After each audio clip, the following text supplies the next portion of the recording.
চট্টগ্রাম মহানগর বিএনপির আহ্বায়ক ও চট্টগ্রাম ৮ আসনের মাটি ও মানুষের নেতা এবং ৮ আসনের বিএনপির মনোনীত ধানের শীষ প্রতীক প্রার্থী আলহাজ আসাদুল্লাহ সাহেব ওনার হামদারবাগ এরিয়াতে ধানের শীষ প্রতীকের প্রচারণার সময় সন্ত্রাসীরা ওনার উপর হামলা চালায়।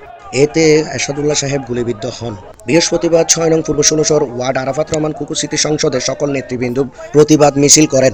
এই মিছিলটি বাড়িপাড়া থেকে শুরু করে ভদ্দারা চত্বর ঘুরে টার্মিনাল হয়ে মৌলভীপুকুরপাড় গিয়ে সর্বতুল্লাহ পেট্রোল পাম্প এসে শেষ হয়।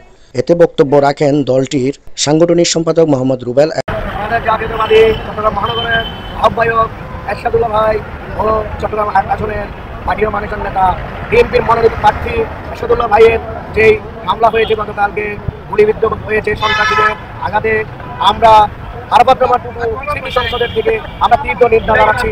আমরা এটার প্রতিবাদ জানাচ্ছি। সাথে সাথে আমরা প্রশাসনকে দৃষ্টি আকর্ষণ করে বলছি, আগামী 24 আওয়ার অর্থাৎ 24 ঘন্টার ভিতরে এই সন্ত্রাসীকে ধরে আইনের আওতায় এনে শাস্তিমূলক ব্যবস্থা নেওয়ার জন্য আমরা আরাফাত রহমান কুকু স্মৃতি সংসদের সকল নেতৃবৃন্দ থেকে আমরা আহ্বান জানাচ্ছি।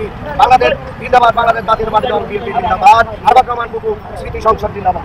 সহসভাপতি আব্দুল জব্বার, আসলে আমি মনে করি এটা একটা পরিকল্পনা করা না, একটা পরিকল্পনা করা হয়েছে। এর মাঝে একটাকে মারার করার জন্য এর একটা পরিকল্পনা হবে। আল্লাহ রহমত এই নদী থেকে বের হওয়ার পরে আল্লাহ রহমত আল্লাহ দেখেছেন। আর ৮ আসনের জনপ্রিয়তার কারণে উনি একটা মাটির মানুষের নেতা, ওনার হাতে সুক্রিয়া জ্ঞাপন করি। ধর্ম বিষয়ক সম্পাদক মাহফুজুল ইসলাম, বেশি কিছু বলবো না, আমি বলতে চাই যে আমাদের এই পরিকল্পনাভাবে আমাদের নেতাকে এইভাবে গুলিবিদ্ধ করেছে, তাদেরকে অবশ্যই আইনের আওতায় এনে তাদেরকে শাস্তিমূলক ব্যবস্থা নেওয়ার জন্য। আরও উপস্থিত ছিলেন দলটির সাধারণ সম্পাদক রাশেদুল ইসলাম ও প্রচার সম্পাদক রাকিব ও নুরুন্নবী সহ আরও অনেক নেতৃবৃন্দ উপস্থিত ছিলেন। এতে দলটির সকল নেতৃবৃন্দ এরশাদ ভাইয়ের উপর হামলার প্রতিবাদ নিয়ে প্রশাসনের নিকট আবেদন করেন যে ২৪ ঘন্টার ভিতরে এই হামলাকারী আসামিকে গ্রেপ্তার করে আইনের আওতায় এনে শাস্তিমূলক ব্যবস্থা নেওয়ার জন্য।